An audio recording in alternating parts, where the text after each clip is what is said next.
We actually deal with state and local politics. We don't really care about what's going on in DC as we do for the state and local. St. Pete City council members have more say so about it than what's going on in DC. Yep. And we already know Tallahassee comes in a close second to what's going on down there. So what we are today, the name of the show today, I had a couple different names that I came up with. But I'm going to tell you what happened. I was kind of confused. I said, the first one I said, the ultimate news cycle. Can 900 airstrikes bury 3 million documents? So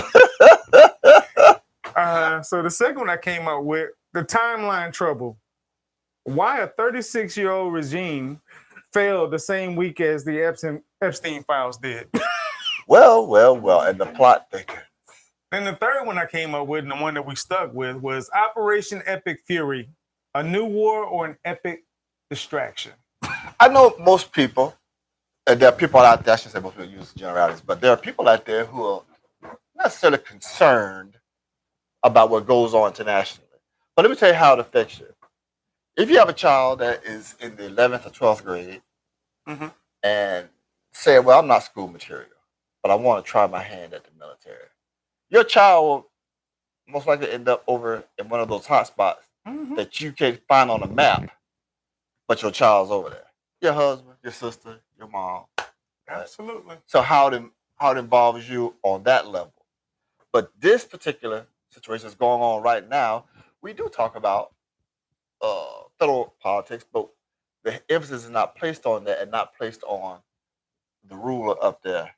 We don't do that because we're giving them credence by talking about this.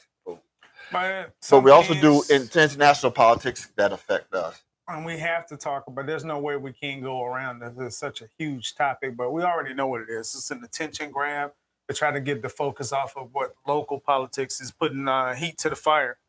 We still got 3 million documents from the Epstein files that were not released, but the ones that are being unredacted from all kind of sources from other countries, it's the crazy part. Even France had some. I was like, what's going on? But what they're doing is they're unredacting, and these stories are starting to come out. And now these survivors, because I took Jasmine Crockett's advice, and I like that. The survivors are starting to come forward, and you're starting to see them on different shows, and they're speaking up about some of the atrocities that happened to them. So, and there's a recording that came out where our commander-in-chief was infuriated and was going off saying he don't care what you got to do. Don't release those files, even if you have to start an effing war. So, speaking of which, what the hell is going on and what are we doing? Well, I can tell you this. What's going on now is nothing new under the sun. I'm going to bring a word in here, a phrase actually. It's called statecraft. This word is word of the day. Statecraft. Statecraft, okay. Statecraft is the ability to run a government and or state effectively. So we've had many philosophers. Machiavelli sticks into the mind of me when it comes to describing no more virtue, no more honor. We're talking about rock level, knifing in the back, extortion, murder, intimidation. This is what the Prince talks about. Yeah. And methods you need to be that a ruler needs to have. And Mr. Man up there's only playing by that script. I don't know what you're mad about, but it's quite clear what he's doing. Yeah. Now, on another level, because this situation has so many levels, but let's talk about Iran and antiquity and bring ourselves up to current time. Many people out there would know the name Cyrus the Great because he was the one who released the Jews at that time. So his name is in the Christian Bible. And he goes on about Islam also, and also in the Talmud or the 5 books of Moses. So we know that Cyrus the Great and what he did. We also know that in that region, the word Persia is what the Greeks called them because they said that they were descendants of Perseus, who was a demigod. His father was Zeus. I forgot who his mother was named, but allegedly Zeus made love to a mortal woman and Perseus, and they call call them the Persians because of that. The name Iran means land of the Aryans. And before you called in, that was appropriated by the Nazis. You are not Arabs. I You're was about to say. Aryans. You are Teutonic. Okay. Nothing, but that was appropriated, just like the swastika. But with that said, so bring up, we had in the golden age of Islam, they were performing eye surgeries. They had lighted streets. They had sewer systems before Europe was doing this. Uh, in that region, they created the wheel. They domesticated the horse in that region. We also get our time, 59 minutes from them. There's a lot of other things that we get that came out of that. So you got a rich history. A rich history. Okay. They also revitalized Greek philosophy, which was actually Egyptian and Mediterranean. From there, the Greeks, the Romans, the Persians, correct. From the Dark Ages, when Europe was not learning, Europe was backwards, dirty, diseased, it was under the Persians who led the charge to revitalize Plato's work, but which was Plato stealing from the Egyptians. So let's just settle that. Now, with that said, so where the Moors come into play for that? The Moors were never involved in that region. However, the Ottoman Turk Empire, which we'll talk about, get to that.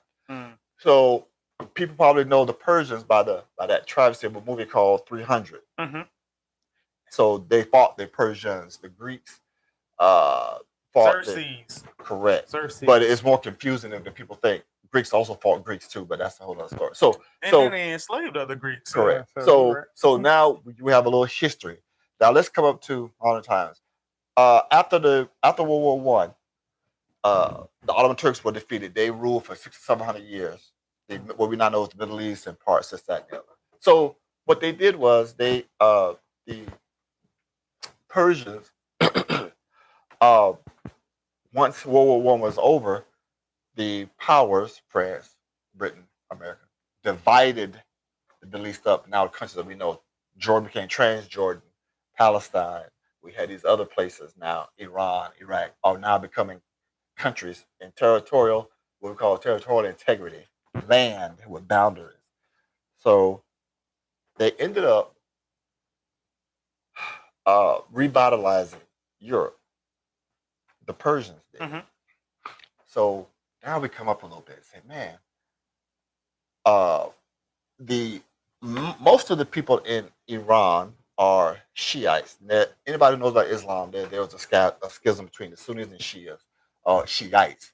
And most of the Shiites are in Persia. What people don't know, what they don't know is the most amount of Jews outside of Israel and the United States is guess where? Iran. They have lived unscathed, unbothered, protected by the law. They've lived harmoniously within Iran. Interesting. That we don't know. Little interesting facts about Iran. Iran gives out free sex changes. What?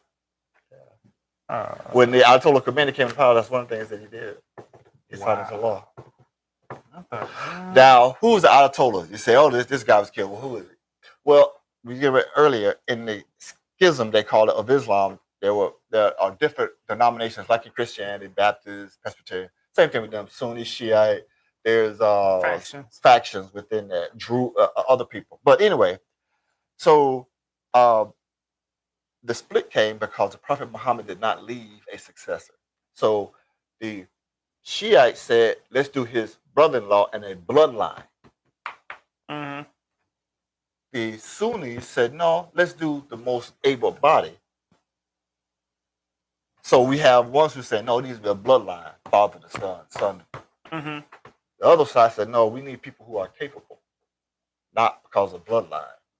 That's the schism that happened. And they killed each other relentlessly over this for thousands of years, the Sunnis and Shias. But it's not as split as people think. They interracially marry. They have some of the same languages. And the Persians are not, repeat this, they are not Arabs. They will tell you that distinctly. They are not Arabs. So what happened? The Shah comes in because of that king bloodline. He modernizes. Women are now wearing high heels and miniskirts. They're allowed to go get educations, go as far as they want to and they can. But this right here triggered the hardliners. And the Ayatollah Khomeini, well, not get to him. But Shaw instituted a lot of policies. He's very Western friendly, very, very much so. So they gave him things to cooperate, and that he was anti-Russian. So that was a border country, Russia, that we had. Aha, they got you. However, there was a lawyer that ran, and he was elected by the people. One of his first things he got off is he nationalized the oil.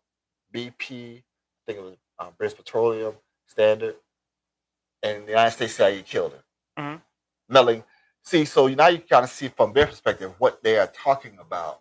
This regime changes and coup attempts and controlling their resources.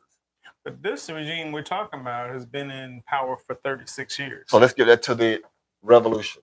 It was brewing in the streets already. People were sick and tired of the meddling of the United States. The Ayatollah Khomeini was actually exiled into Paris. He spent, I'm thinking, over 20 years in Paris. However, his teaching seeped into Iran through smuggling and this, that, and the other. People started getting excited. He started talking about... He was a hardliner, though, right? A hardliner. Okay. So when he came to Power 79, they did something that year also. They stormed the embassy, which is a no-no, because the embassy is what? The property of that country. That country's sovereign. Bases soil. And consulates are rented. Embassies are our property. And they came over the fence and they ended up taking our staff. But black folks, I'm going to say something to you. The first people that they let go were what? Well, who? Black folks? Black people and women.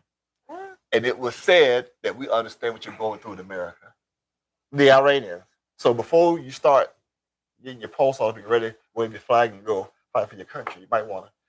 Do you know who was the first country that gave a commemorative stamp to Malcolm X? Not his country of birth, not the United States, Iran. Really? And he is celebrated on Martyrs Day.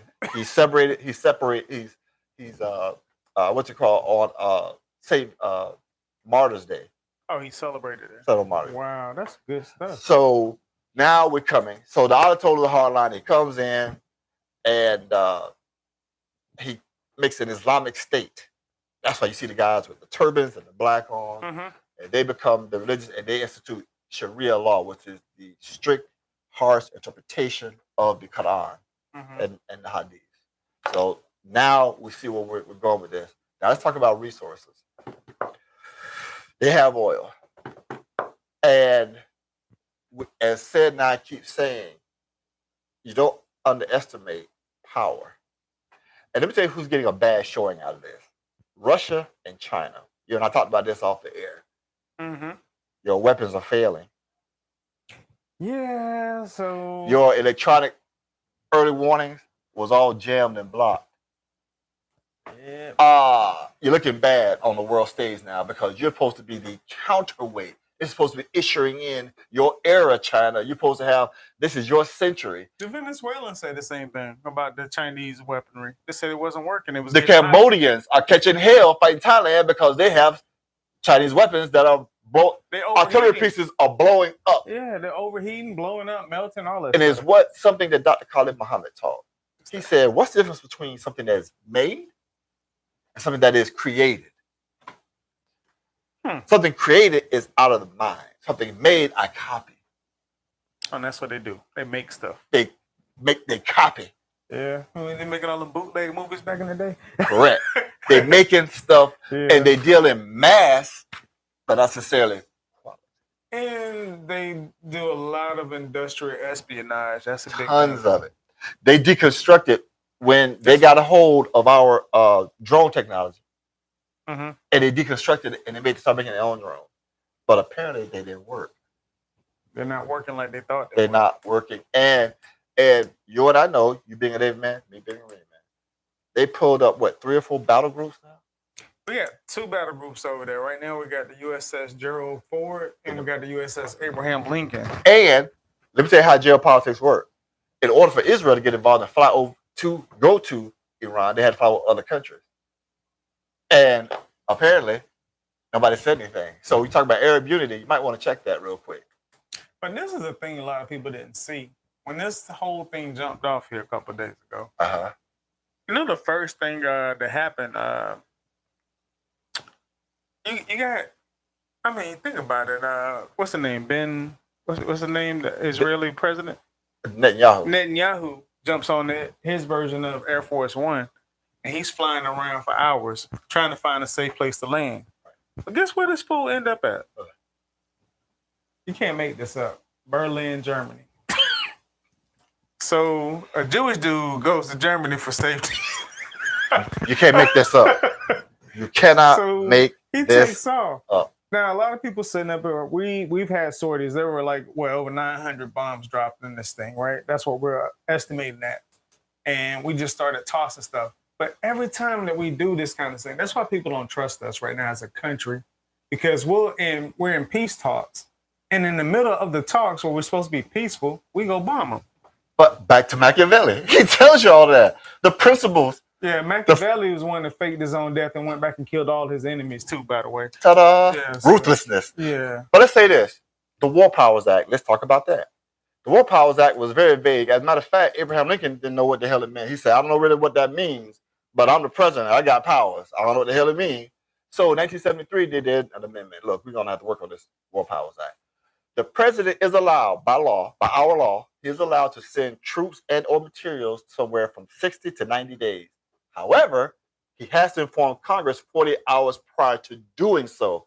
So every member of Congress, whether it be in the Senate, House of Representatives, got the memos that we're going to do this. So they knew it wasn't a surprise.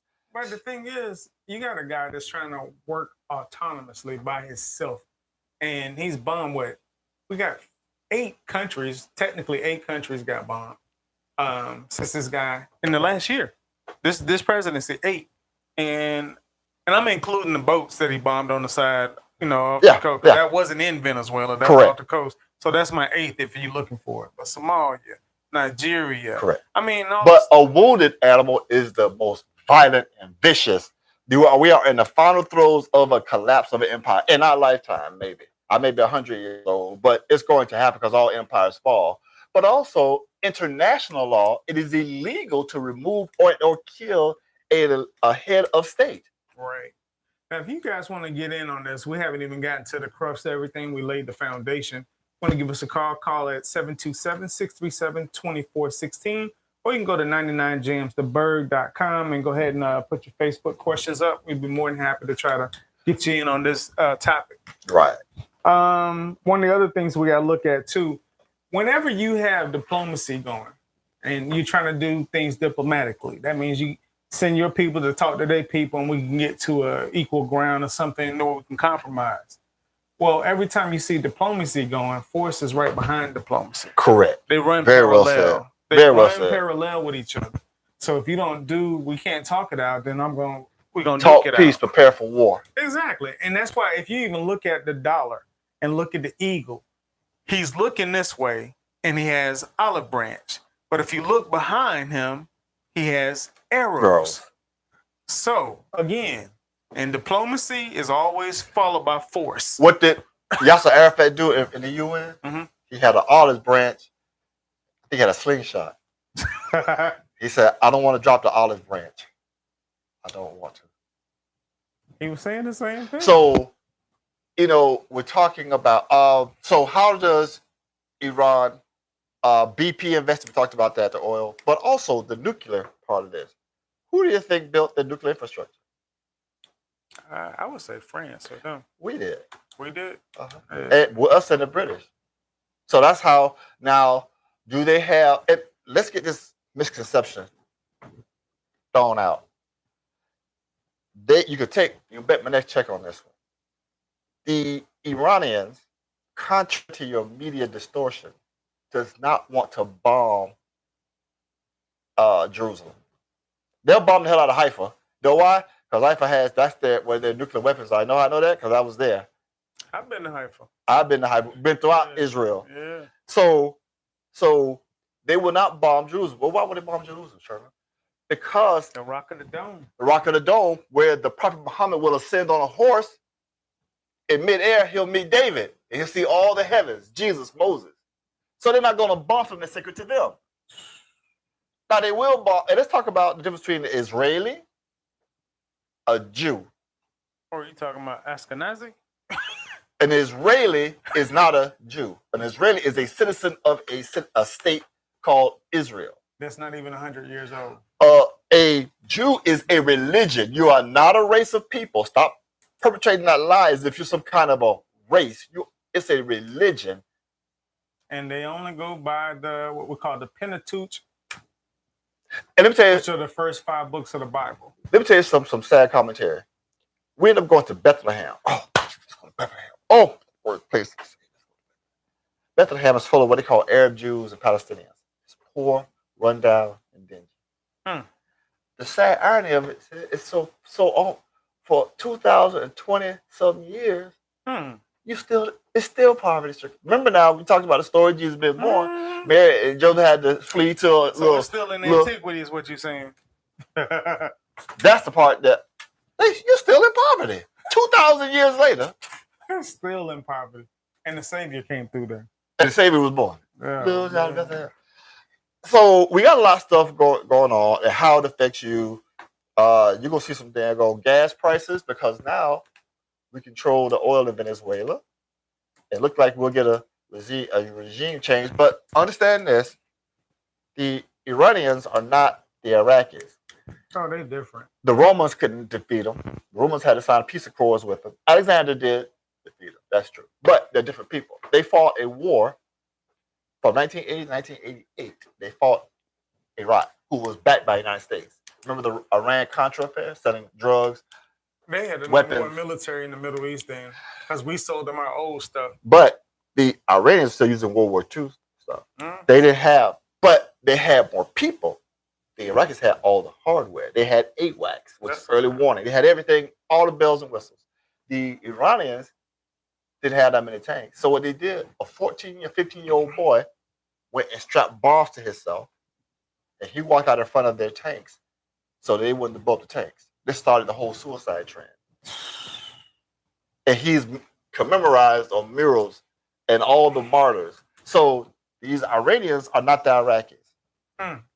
But right now, and topography-wise, it's a very mountainous, hilly country. To prove that they are not the people that you were dealing with, you got to think about this. There's a strait. I've been through the strait probably about maybe 6 times in my tenure. It's called the Strait of Hormuz. And it's where the land masses are close together from Iran to the tip right there where the UAE comes at. And all the boats go through there, right?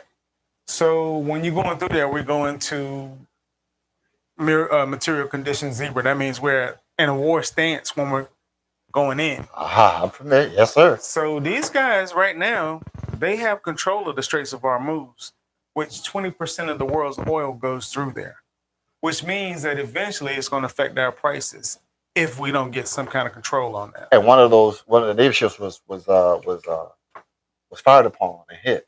Quite a few of them have been fired upon because they're using drones. Right. They send like 500 drones out, man. These are not your pilot with all their skill set. No, these are drones, man. These are almost like they are kamikaze concept. That's what I was about to say. Yeah. So that concept came from Japan. That kamikaze kami means strong wind, the divine wind that destroyed the Mongol fleet before they got there. So they don't expect to see these drones come back. They going on a mission to either die, do what you got to do, or get blowed up. But I just told you about the fanaticism. Yeah. Now there is civil unrest going on in Iran. Well, is it truly civil unrest, or is it from outside influences? Okay. And we're about to go to a break right now. We'll be back.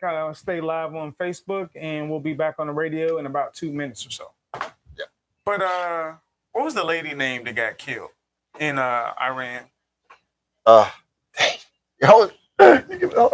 She was the one that. I look right in her face. She was the spindle on all of this stuff.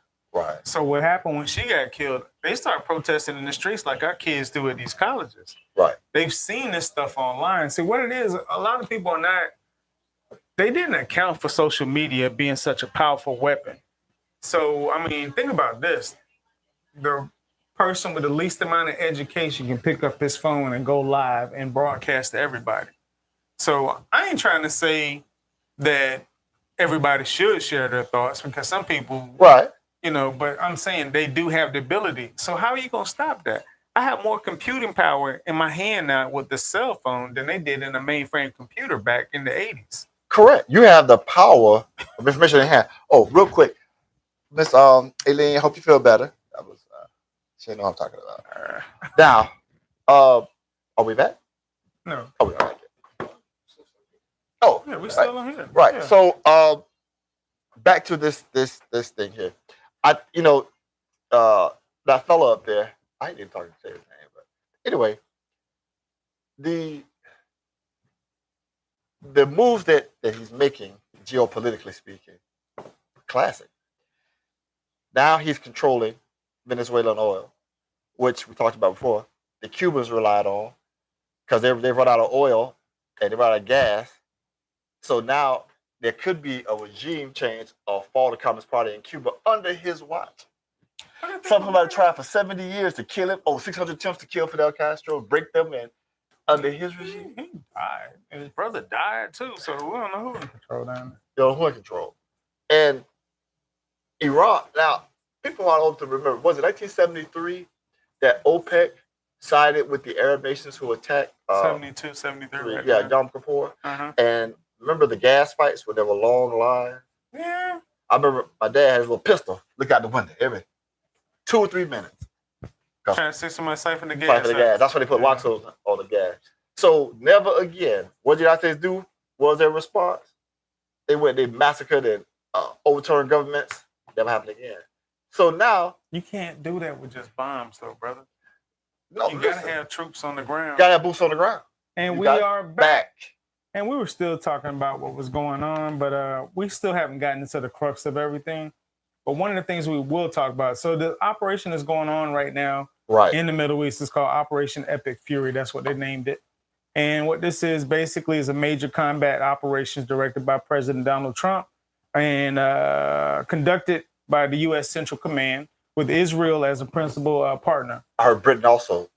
They're not in it. They're not in it. They bombed their, not Diego Garcia, but it's another base they got that they bombed. They wouldn't let us do any type of planes from their bases because they were against this. Listen to this. England is a percentage Arab and foreign. White people are dying out of England. That's why France and England said, man, look, we got too many Muslims, we got too many foreigners here in our country.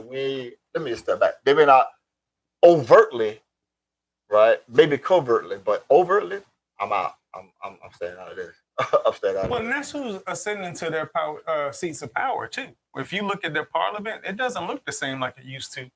You know, so you got people from all over. Like France got a lot of Chinese people in there if you pay attention. Vietnamese, because there was a colony, remember? In Indochina, Cambodians, Vietnamese, Laos. Yeah, a bunch of those people are there. So now they're Ho Chi Minh spent a lot of time in France as a cook on the ship. The UK got the same issue going on. They're not reproducing. They're not reproducing because, remember now, England, on the 2 wars, they lost a generation of people. World War I, World War II. Whole villages were like that. So they needed people for labor. And they invited the people throughout their colonies, particularly in the Caribbean and South America. So hundreds of people left. They're flowing there. And then if you look at even Australia, man, there's not a whole lot of Aussies, bro. No, it's not. But the sad part about it is the indigenous people, most of them in jail, broken homes, heroin, drugs, dope. You think that's a coincidence? You're talking about the Aborigine, yeah. You think that's a coincidence? Everywhere this fellow don't win. And that's what they got. And then we got what I want to say, the biggest thing is this right here. Not only so we go in and we start bombing Iran. Israel was happy to be on board with that, right? So we start bombing Iran. And then when Iran turned around and did a retaliation, they thought it was just going to be on Israel and that's it. Man, they said everybody can get it. So they started doing Dubai. They did Kuwait. They did UAE. They are Shiites. Oh, you killed the supreme leader. This is like killing the Pope.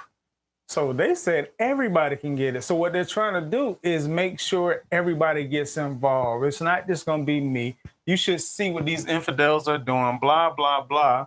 So now we're the place right now. You got to think about this. With Khomeini, what's his name? Khomeini. With him being dead, there's a power vacuum. They've already got the interim government in place already.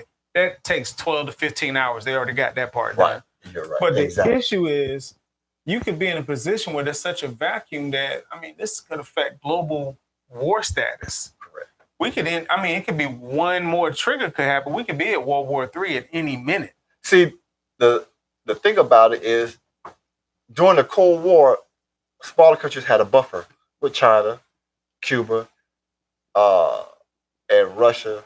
You know, so Soviet Union at the time. But that's not there. That's We have there's check no and balance. counter. There's just check and balance. There's It's no only check and arbitrary. balance. There's only one singular power, and that's us. And Russia and China, I'm just telling you, do not have the capacity. They're being defeated even as we speak. And the thing about this, unchecked power is corruption. It's corruptible. So it's one of those things when you have, with great power comes great responsibility, right? Right. So you're the number one superpower in the world, as far as military might. I don't think we're number one superpower when it comes to military prowess right now. I think right now, I think we got more stuff than we know what to do with, but then we got to pay for it. We got an aging fleet. We got planes right now, like the F-22 stealth plane that we got over there. Each one of them is $143 million. And remember, they were crashing because of something to do with the equilibrium in the helmets, and pilots start refusing. As a matter of fact, whose son refused? Wasn't that Biden's son refused? Oh, I have no idea. no, it was he ended up passing away. But his son said, "Man, I'm not flying that." You know, it's the most advanced aircraft of its kind. Then we got a 6th generation fighter. F-47 is pretty much done with being a prototype. And the F-18s is still a large part of it. F-18, well, that's our workhorse. That's the Hornet. And it's a joint fighter because they can fly them off flight decks, and the Air Force has some. So we got all of those. But we got all of this. This is the biggest amassing of military might in the Gulf since the Gulf War. Right. So when you got 2 carrier groups, which consist of 9 ships, right? On the carrier alone is 5,500 sailors. But you gotta, what you just said, you got to have boots on the ground. I had a discussion with a friend of mine, a young lady who had a PhD in economics, and she was, they could be, the United States could be destroyed economically. I said, you got to turn to old soldier. You got to have boots on the ground. You can do, see that shock and awe is nothing different. That's blitzkrieg. Mm-hmm. It works initially, but now the part occupation and going in, you're not going to be occupy. You remember what Tojo said? Tojo, the Japanese admiral? The high command was like, when we going to invade America? And what did he say? He said, we're not. You know why? Behind every blade of grass is a rifle. In America. In America. Nobody wants to deal with that. We're not giving up our guns. No. We're not giving up our guns. But hell no. But this is the other thought that I wanted to pose too. Most of the wars that we actually have right now have been on foreign soil. The only time that we've actually had war in America on American soil was Pearl Harbor. And then we got the Revolutionary War, and we got the Civil War. When we fought it. The 1812. Fought ourselves though. Right. So my issue is this: when I pose the question, what would it be like? What do you think Americans would be like if all of a sudden these bombs started landing here? The closest that we came to anything like that on our mainland was probably 9/11, and that was just an airplane. But keep in mind, the Japanese also launched weather balloons and bombs, but they failed miserably. They end up like dispersing in the Aleutian Islands.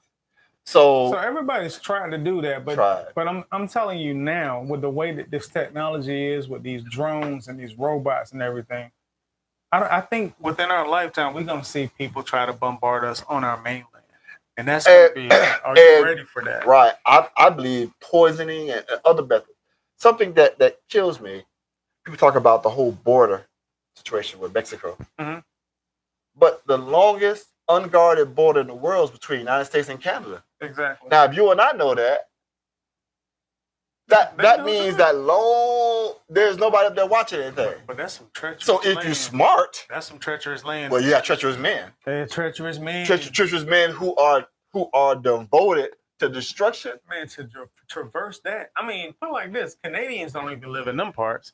But what did the French say about the Vietnamese bombing Dien Bien Phu? They'll never do it 1,000 years. What did the Romans say? They can't breach our walls. Well, and that's what the Iron Dome's supposed to be too, right? Yeah.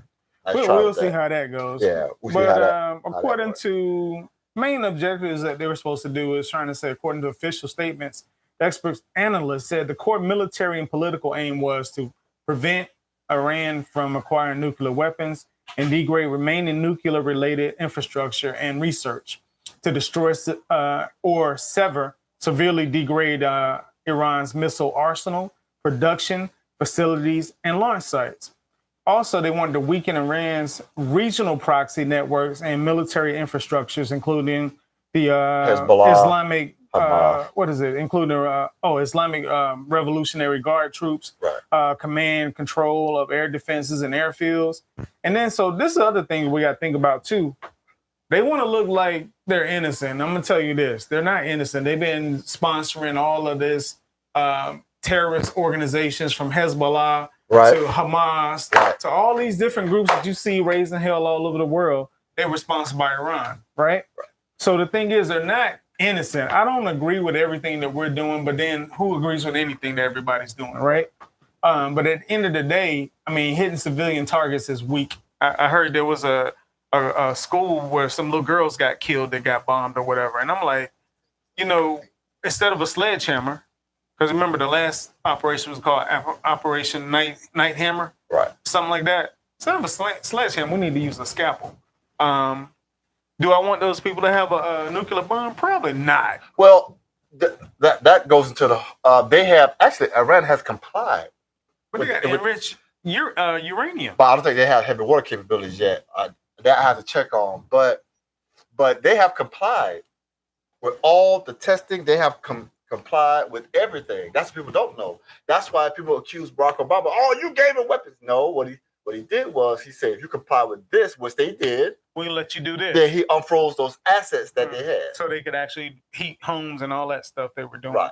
But the other thing is this too, when you look at it, you got all of these people shucking and jiving trying to get a deal. Right. They're trying to get this done, trying to get that done. But at the end of the day, what does it mean when you're in a position now where you got a country pretty much putting a pistol to your head to make you do what they want them to do? Right. I need you to do it because it's the right thing. Because if you're doing it just because I got a pistol to your head, as soon as I turn my head or shared cooperation is not. It's not going to happen. It's not going to happen. It's not going to happen. Nor that is what they want. They meaning the power structure in the West, United States, Britain, France. And nobody has capability to stop. That's not military. Nobody has the capability to stop the United States. China's. I'm sorry, y'all. I know y'all thought China was big, but you have to have hard power and soft power. Yeah. We have we have three schools of thought in international relations. Mm-hmm. We have the rationalists, we have the liberals, and then we have the constructionists. As some may say, the Marxist theory. That's a fourth. So the rationalists look, I'm hungry. I see that across your fence you have mangoes. That's the Tupac theory. Well, I'm in the club, I'm dancing, I'm like, you got sandwiches in there, I'm dancing, I'm hungry. You remember that? That interview. Exactly. That's where he got it from. Yeah. So rationalists say, I don't care, but I have children. I don't care. I need to eat. I need for my children to eat. That's the rationalist thought. Liberal thought is, well, openness and freeness, fair trade, peace, and setting up a capitalist market theory. Then there are the constructionists who believe in using institutions, United Nations, NGOs, GOs to influence power. So I keep telling people though, you cannot have a peace-loving liberal in office when you got killers around the world. During time of war, we need a Republican in office. We do. Now, I'm not so sure about this Republican that we have in office, but we need a Republican in office. We need a Republican. Peace-loving liberal is shooting across the bow. The Republican gonna hit your boat, okay? They proved that. And, you got to fight fire with fire in certain situations. I just don't agree with these tactics because I think some of them are self-inflicted wounds that we actually did. Right. But it's like you said earlier, it's part of a greater distraction. Now you're going to have Benny Bob running around. Oh, and I'm sorry, you're going to have Clarence too running around with flags. Somebody said, yeah, we ready to kick some ass over there in Iran. I want Bear. What's his name? What's the Byron Trump? Barron Trump. Barron Trump. Yeah. You been first to sign up, son. I want you to go. You love your country. Why would I go to war when I can actually? I'm making $350 million in a year working for my dad. That's how that works.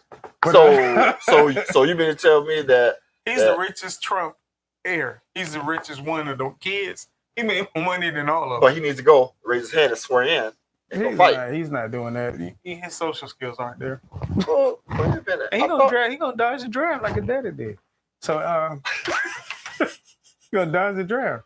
So the other thing is this: while there is no proven link between the Jeffrey Epstein files, the recent U.S.-Israeli airstrikes on Iran, several political analysts and critics have characterized the military action as being a diversionary war intended to public narrative away from the fallout from the document release.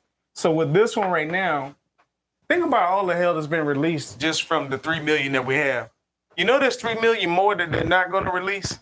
Right. And then other 3 million, how many of those are full pages were redacted, and we still got this smoke. So I think we can do two things at one time. We can walk and chew gum. We can actually watch this little stupid war that we got, and then we can turn around and watch what's going on with these files.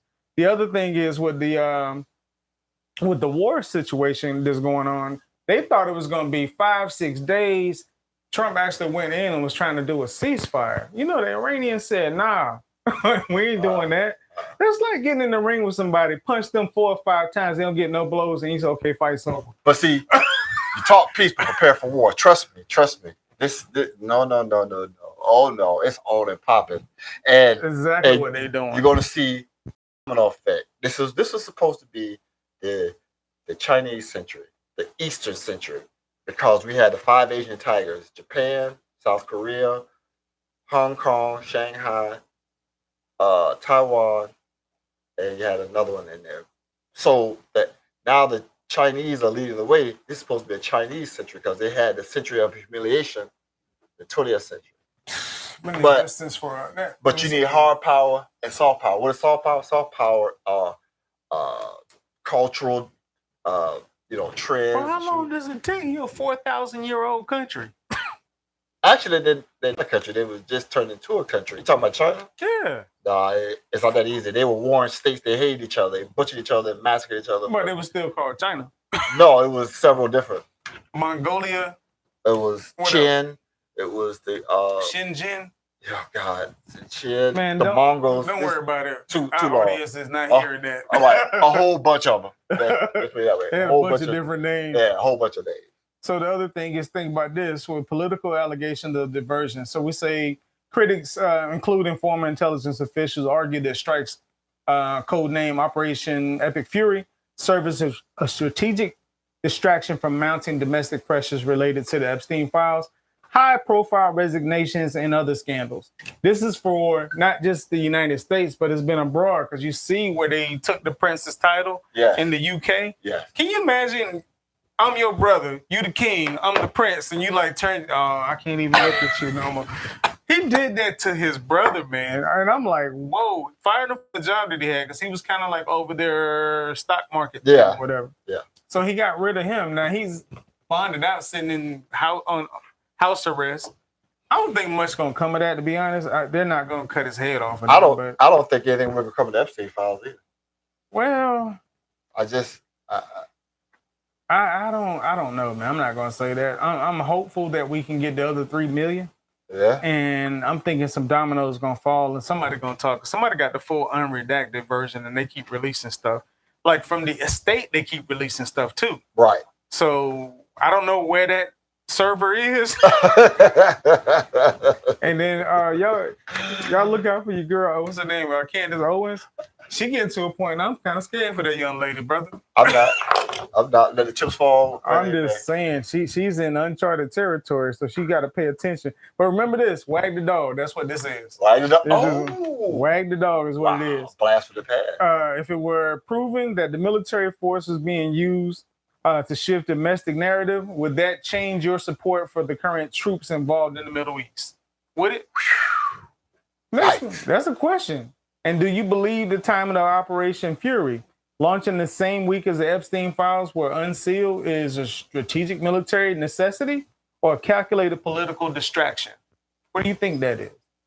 or has the coverage of the strikes in Iran effectively buried the names and scandals found in the Epstein files? Or the public capable of is the I'm saying is the public capable of holding two courts at the same time? Huh. So that's the wag the dog thing. And then the other one that said the power vacuum in Iran could lead to global nuclear crisis. That's a bigger question of threats from a dead guy's island files. Think about that one. So we just getting to a point where I need to go back to St. Pete. Yeah. I'm done with that piece. So the St. Pete mayoral race is heating up right now. We got some new names added to the list right now. So we already know that the incumbent is Mayor Kim Welch. Y'all already know what the record is. I'm still a little confused about the $200,000 missing and, due to unauthorized transaction by the former treasurer. But I was going to ask you. Oh, go ahead. I'm just trying to say, we talk about the Pelican Pack, right? That's the pack that you had. It was 237 grand in there. Right. And you missing 207,000 of those dollars.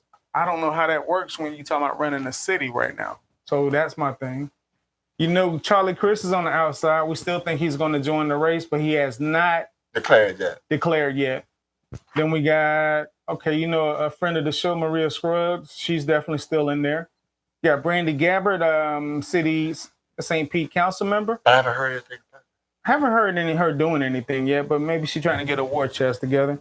Then you got the new candidate that jumped in was retired fire chief Jim Large. He jumped in. So this is the one that Ken Wells put on administrative leave. Yes. Because of some survey that came back, and he reinstated the man. To his credit, he reinstated him, but because they couldn't find any proof that he was doing it. Emails. Yes, right. It was essay and all kind of other stuff going on and racist. So I can't say he'll have a chance to tell the people what's going on with him. And then there was another addition that jumped in there. This is a guy named Kevin Batdorf, who's a realtor. He's a Shore Acres Neighborhood Association president. He's a realtor. And I don't know nothing about this guy. I just know he put his name in the hat. So we got four. Oh, it's one more. I say the best for last. Remember this dude, Paul Conjimmy? No. So he was the one, so this is the funny one here. Whose claim of fame to the city was the former mayor candidate. He told the guy to go back to Africa. He's running again for the 5th time, bro. He's running for mayor for 5 times. What's his name again? Paul Conjimmy. During the debate that he actually had with the guy, he was debating another mayoral candidate. And what he said was, they was talking about reparations for African Americans. And he said, your reparations came in the form of a man named Barack Obama. He said that.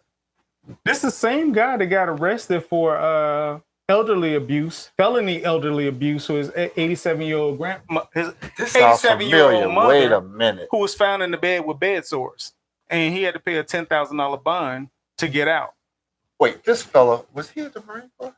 I'm not sure. And then in 2009, he was banned from a St. Pete Kentucky Fried Chicken after he got into a shouting match with the employees because his food was taking too long. You remember this guy? Yes. Why is he running for mayor, bro? Yeah. Why is he running for mayor? He's the one who compared the NAACP to the Ku Klux Klan. I was at that debate. So I don't think I can think of. Maybe this is some kind of wash for him financially where he can claim some money off taxes and stuff. I know that's who you're talking about. But I was like, well, that's what we got right now. So those are the candidates we have for St. Pete. Real quick, what's the update on the Dome gas plant area? What's the update? No, they haven't chosen anything yet. But the thing about it is that group that's headed by Kathy Wood, from ARC. I think that's the only one I know of that they're really looking. There's a bunch of proposals. I think like 9 maybe, but I think that's the one the mayor wants to run forward with. But the problem is he got to get the approval of the city council to move forward. Right. And then he's hinging that on him becoming reelected. Because if he doesn't get reelected, where are they going to put their dollars at? They got to figure out what candidate they want to back in order to get there. You know what I'm saying? Because right now, if your war chest is basically dry unless somebody's promised you an infusion of cash. I mean, one commercial costs you tens of thousands of dollars. You have maybe 30,000 left in the pack. Right. And this is where we don't vote to win. Well, I mean, it's a long track. I mean, long runway is what I'm saying. right. But that's tricky. It is tricky. It is very tricky. What do you think that the average person is saying about this MINT'L affair? What's the word on the street? Because as far as the gas plant district, yeah, everybody's frustrated right now. People in my neighborhood and around the bird too, because it's like it's still a bunch of confusion. There's no direction. You can't get everybody on the same accord, and everybody's trying to get their beak in the water. Okay, right. And it's like I agree with what Councilmember Corey Gibbons said. We need to parse it out. We don't need to sell the whole gas plant district. We need to do it piece by piece. I disagree with that. Based on a project, not one solid project where one person controls those 82 acres. I'm talking about, hey, you do this on this, I'll give you this much, how much you need, let it be approved by the city and move forward. The reason why I say do it that way is because if I give it to one person, I mean, they're going to control some of the most expensive real estate in the city, one person. Right. But understand, when you start piecemealing, that never works out. That's what ended up happening. So you remember Northport? Everybody's looking at what happened in Atlanta with that whole thing, yes, and how it worked for them. The problem is all of them was on the same accord. These people are not on the same accord, bro. They all are pulling in different directions. Nobody's staying on point. We don't even know if we're going to have that Black Museum they was going to have in it now, because the funding for that fell through. You didn't use it, so they lost it. So what they did, they started trying to redo the one that they're already in. And we already know the Rays are gone. The Rays already are halfway up the street with everything they need. They need more money. But if the state gives you in and they're going to move a whole college, that's telling me that's going to happen. But where they going to go, sir? They're going to HCC on Northdale Mabry. That property there, they're going to build them a new $2.1 billion stadium over there. But the problem is, if they're going to build it, they need to have started like now, because the Rays contract is going to be up. They're going to have to extend with us. And we're not going to go ahead and do no 1 year or whatever. We're going to hold them over a barrel. So that's what it is. So we're coming to a close of the show. Any last thoughts that you have? Anything you want to add to it? I know we gave you a lot of information, but we did international, we did little federal, state, and local. Try to cover many subjects. And, please get involved. And I don't mean just vote. I mean, get involved. There are several people in the community that pull the line for us. Mm-hmm. So help us get involved. And we will soon be talking about the movement here and what we're trying to do. Give out a little taste of what we're trying to do here. Overall. Absolutely. And for those of you who have not checked your voter registration, please go and do it. It takes about 2 minutes to do. You can go to you can send an email, election@votepinellas.gov, or you can go to votepinellas.gov and look yourself, put your information in. I did 3 minutes. Or you can actually call 727-464 or 8683. 727-464-8683. Be sure. Don't wait till the last minute to try to get registered. This is this year's as far as voter registration. Do it now. And you need to get it done before they start closing the door on you, because in August, I think it is, if you haven't registered by then, you're going to pretty much be out of gas. Out of gas. All right. And with that being said, I know we gave a lot of information. Hey, our next show will be. It looks like it's going to be on. It's going to be on the. The 15th. 15th. This is all okay. It's going to be on the 15th. So our next show is on the 15th, everybody. So we'll do that one. And that's right after St. Patty's Day. So don't drink too much green beer, people. Hey, take your behind to work. You're on an Irish flu. Other than that, I am your boy Shed. Brother Sherman. Yeah. And we are the Purple Movement, and we out of here. Yeah. But do you remember what happened down there?